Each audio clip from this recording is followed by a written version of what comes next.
I'm from Collinsville. I graduated in 2011. I was born back in '92. They didn't know what I had. All my mom and dad knew in the ultrasound was there's something wrong with this kid. And when I was born, they thought I was totally deaf. And so my family trying to learn sign language and all this, and they ended up figuring out that I was only half deaf. I cannot hear out of my right ear, and I'm partially deaf in my left ear. So it turned out to be a blessing because my family could not learn sign language for the life of them. So I can sit here and talk to you guys and be good. Most of the time I read faces. Like if I'm staring, I'll stare at you straight in the face and you're thinking, why is she staring at you so hard? It's because I'm reading your lips and trying to figure out what you're saying. So I don't miss anything. Probably the best way to describe being half deaf is something like, I could hear you say this, but then I can't hear you hearing you this. It sounds like someone's just stopped talking or someone's talking with something over their mouth. That's probably the best way I can describe being half deaf. I could agree with that because I'm half deaf.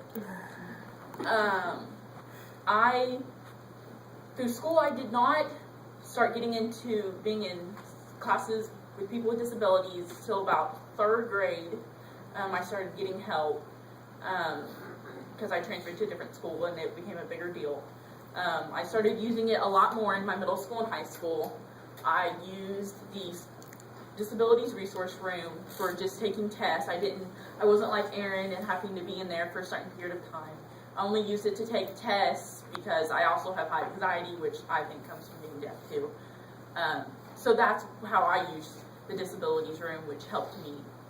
And I ended up graduating in I was top 8 in my class, which my dad graduated 10th. So I take great pride that I was 8th over my dad. He's a lawyer.